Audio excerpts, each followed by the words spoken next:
વડોદરા મહાનગરપાલિકાના પગ હાથ સમા વ્હીકલ પુલના ડ્રાઈવરો વર્ષોથી ફરજ બજાવે છે. અનેકવાર રજૂઆતો, હડતાલો, આંદોલનના સહિતની લડતોથી ડ્રાઈવરનો કોઈ ઉદ્ધાર ન થયો. સફાઈ કામદારને પરમિટના ઓર્ડરો આવી જતા પાલિકાના વિવિધ વિભાગના કર્મચારીઓને આસ્થા જાગી છે. વિવિધ શાખાના કોન્ટ્રાક્ટરના કર્મચારીઓ જુદા જુદા દિવસે SC/ST કર્મચારી સંઘના અશ્વિન સોલંકીની આગેવાનીમાં શુક્રવારે મોરચા સ્વરૂપે કમિશનને આવેદનપત્ર આપી ડ્રાઈવરોને પાલિકામાં સમાવી લેવા રજૂઆત કરશે.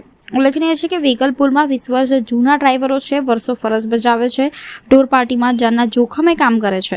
બાઢ હોય કે કોરોના, તમામ આપદામાં આ ડ્રાઈવર પોતાની ફરજ નિભાવે છે. તો શું આ લોકોને પાલિકામાં સમાવવામાં કેમ ન આવે એ સવાલો પૂછાઈ રહ્યા છે. વડોદરા મહાનગરપાલિકામાં આખી વડોદરા મહાનગરપાલિકામાં જે ડિપાર્ટમેન્ટની અંદર કોન્ટ્રાક્ટથી કામ લેવામાં આવે છે એવા તમામ ડિપાર્ટમેન્ટની મિટિંગો અત્યારે અમારી યુનિયન થકી ચાલી રહી છે. આગામી દિવસની અંદર આ તમામ કોન્ટ્રાક્ટના કર્મચારીઓ અલગ અલગ કમિશનરશ્રીને રજૂઆત કરશે અને એક દિવસ એવો આવશે કે એ દિવસે સામૂહિક રીતે આખા વડોદરા મહાનગરપાલિકાના તમામ કોન્ટ્રાક્ટના કર્મચારીઓ ત્યાં ભેગા થઈ અને નક્કી કરીશું કે હવે પછી લડત કેવી રીતે લડવી છે. વડોદરા શહેરની અંદર છેલ્લા લગભગ 15-17 વર્ષથી આ કોન્ટ્રાક્ટના કર્મચારીઓ લઈ અને આ કર્મચારીઓનું શોષણ થઈ રહ્યું છે.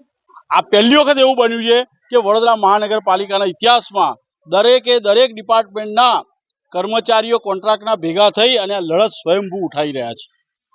આ કર્મચારીઓ એ હદ સુધી પરેશાન થઈ ગયા છે કે વડોદરા શહેરની અંદર જીવવું મુશ્કેલ થઈ ગયું છે. આજે 8-10 હજાર રૂપિયાના પગારની અંદર 12-15 વર્ષથી નોકરી કરવી, કેવી રીતે પોતાનું કુટુંબનું ગુજરાન ચલાવવું એ તમે ખાલી વિચારો તો તમને કંપારી છૂટી જાય.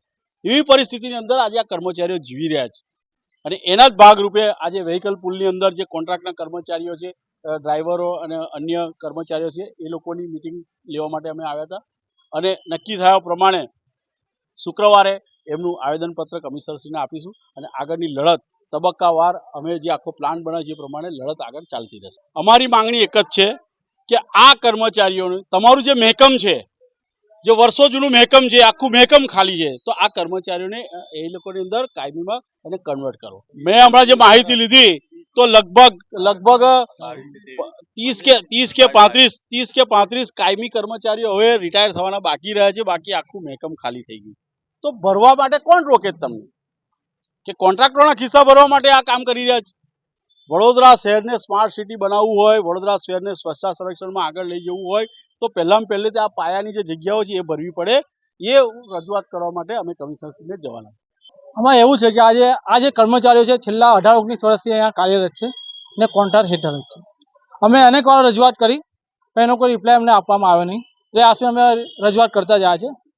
તો અમને અશ્વિનભાઈના સાથે અમારે કોન્ટેક્ટ થયો અને અમને લાગ્યું કે ભાઈ અશ્વિનભાઈ થ્રુ તમારું કામ થયું છે ને એમની જે વેદનાથી અમને સમજાય કે ભાઈ આવા આખા શહેરમાંથી આ એક પ્રોગ્રામ ચાલી રહ્યો છે.